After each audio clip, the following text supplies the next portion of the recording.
لودھی صاحب، یہ جو واقعہ پیش آیا اس کو پھر فتنۃ الہندوستان ہم نے اس کو کہا بھی، یہ ساری جنگ کے بعد تو کیا لگتا ہے آپ کو کہ جو ہماری کشیدگی ہے چل رہی ہے، کیا اس طرح کے واقعات، افسوسناک واقعات آگے بھی ہم یا اسے کس طرح سے کاؤنٹر کریں گے؟ کیا کرنا چاہیے پاکستان کو؟ آپ یہ خزار والے ٹیررسٹ اٹیک کی بات کر رہے ہیں بچوں کے؟ جی بالکل جی دیکھیں، بات یہ ہے کہ پہلی بات تو یہ کہ بہت ہی بزدلانہ یہ قدم ہے کہ آپ بچوں کو شہید کریں، اور صاف ظاہر ہے کہ اس سے جو پوری نیشن میں جو غم و غصے کی لہر ہے وہ آپ کے سامنے ہے۔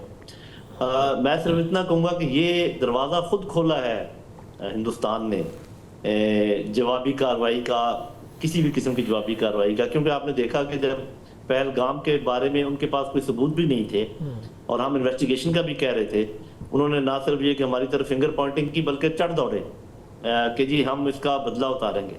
تو اب آپ مجھے یہ بتائیں کہ کیا ہمارے پاس یہ حق نہیں ہے کہ ہم اپنے معصوم بچوں کا بدلہ اتاریں؟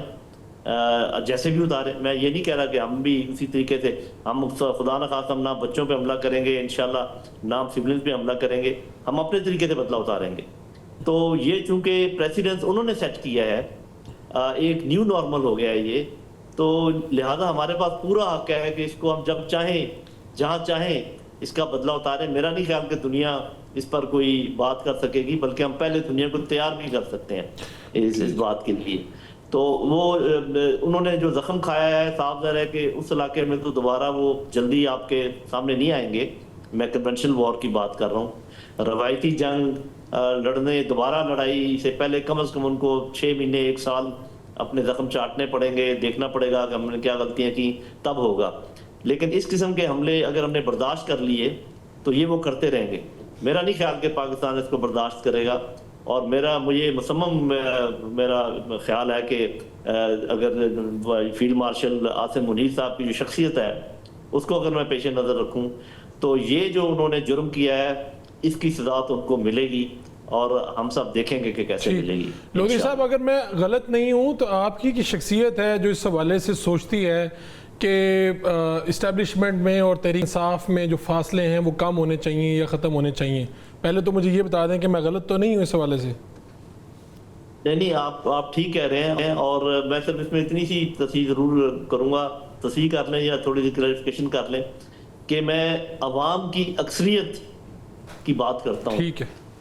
جب میں پی ٹی آئی کی بات کرتا ہوں تو میں یہ نہیں کہتا کہ پی ٹی آئی کے ساتھ مفاہمت کریں یا عمران خان کے ساتھ مفاہمت کریں، میں یہ کہتا ہوں کہ چونکہ عوام کی اکثریت عمران خان کے ساتھ کھڑی ہے، ہمیں تو ایسے ہی لگتا ہے، یا سروے نیا کروا لیں تو پھر اگر کوئی چینج ہے اس میں تو آپ کہہ رہے ہیں عوام کی آواز سنیں۔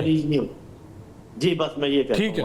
آپ نے درست بات کی۔ اب یہ بتائیے کہ اس ساری سچویشن میں آپ کو، یعنی آپ تو بڑے اس حوالے سے آپ کا تو کوئی باعث نہیں ہے کہ یہ جو تحریک انصاف کی قیادت کے اس جنگی ماحول میں وہ بیانات، مجھے تو کوئی اتنے حوصلہ افزا نہیں لگے، ہو سکتا ہے آپ کی رائے مختلف ہو، اور اس ساری سچویشن میں کوئی فاصلے مجھے لگتا ہے تھوڑے مزید بڑھ گئے ہیں کم ہونے کی بجائے۔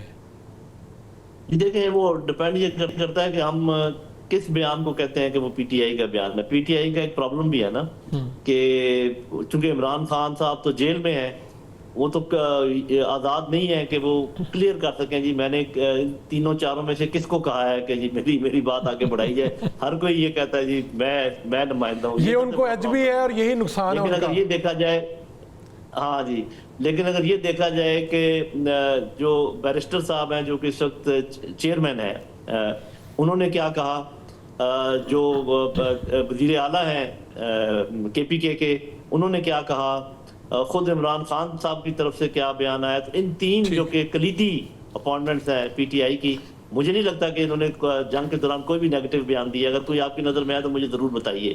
اگر کہیں اور سے آ رہا ہے، باہر کے لوگ کر رہے ہیں یا کچھ کر رہے ہیں، اس کی پی ٹی آئی ذمہ دار نہیں ہے۔ بالکل آپ ٹھیک کہہ رہے ہیں۔ میں شاید علیمہ صاحبہ کے بیان کی طرف بھی ریفر کر رہا تھا، لیکن آپ کی بات درست ہے کہ علیمہ صاحبہ تو ان کی بہن ہے، وہ کوئی ان کی وہ اسپوکس پرسن تو نہیں ہے نا۔ ٹھیک ہے لودھی صاحب، بہت شکریہ۔